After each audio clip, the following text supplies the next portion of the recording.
महाशिवरात्रीनिमित्त Vadgaon Nimbalkar police स्टेशनतर्फे Someshwar देवस्थान करंजे या ठिकाणी सर्व जे भाविक येणार आहेत पूर्ण महाराष्ट्रातून त्यांच्यासाठी अतिशय उत्तम सोय केलेली आहे। तसेच पोलिसांचा चोख बंदोबस्त लावलेला आहे। आम्ही या ठिकाणी महाशिवरात्रीची जी गर्दी आहे खूप मोठ्या प्रमाणात होत असते।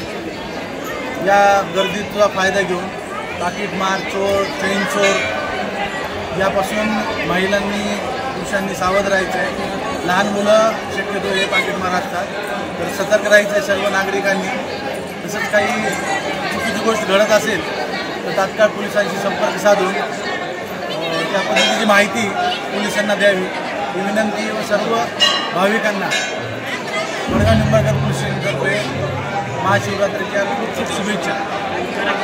प्रसंग आज या ठिकाणी महाशिवरात्रीनिमित्त श्री सोमेश्वर देवस्थान करंजे या ठिकाणी आज यात्रोत्सव सोमेश्वर देवालयामध्ये या ठिकाणी आतिरुद्राचा अनुष्ठान सोमेश्वर सहकारी साखर कारखाना यांच्या वतीने गेले कित्येक वर्ष या ठिकाणी आतिरुद्राचं अनुष्ठान 45 ब्राह्मणांच्या हस्ते या ठिकाणी कार्यक्रम चालू असतो। या ठिकाणी सोमेश्वर देवस्थान शिवार शंकर हा बोळा आजम्यात देखील हा डोळा भक्तिप्रेमाने केली मानुबाई सोयरी गेली सोमनाथ घेऊन आली कपिला वांस पाणी त्या गोष्टीप्रमाणे या ठिकाणी सोमेश्वर देवस्थान हे असं देवस्थान आहे। या ठिकाणी देवस्थानाच्या पिंडीवरती बेलाचं पान जरी वाहिलं तरी भाविकांची इच्छा या ठिकाणी पूर्ण होत असते। म्हणून या ठिकाणी असंख्य भाविक या दर्शनासाठी येत असतात। सोमेश्वर या ठिकाणी प्रत्येक भक्ताच्या नवसाला पावत असतो। त्याचप्रमाणे या ठिकाणी यात्रेनिमित्त बाहेरगावावरून बऱ्याच ठिकाणी लांबून या ठिकाणी सोमेश्वरासाठी लोक या ठिकाणी येत असतात। या ठिकाणची माहिती सांगायची म्हटलं या ठिकाणी खऱ्या खोट्याचा न्याय होत असतो आणि तो न्याय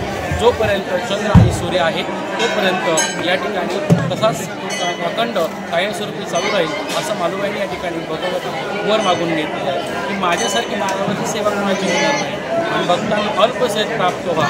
जोपर्यंत चंद्र आणि सूर्य आहे तोपर्यंत की मालुबाईच्या वचनामध्ये भगवंत या ठिकाणी चालू आहेत। त्यामुळे या ठिकाणी सोमेश्वराचे प्रचिती हे सगळ्यात मोठे आहे।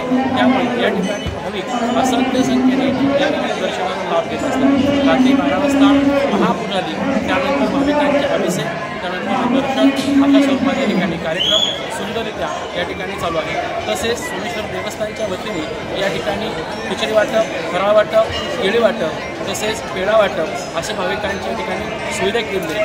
तसेच नवीन उपक्रम म्हणून देवस्थाननी या ठिकाणी आंघोळीची सुद्धा या ठिकाणी सुविधा केलेली आहे। भाविकांची कुठल्याही प्रकारची गैरसोय होऊ नये या सोमेश्वर देवस्थाननी या ठिकाणी काळजी घेतलेली आहे। जय सोमेश्वर।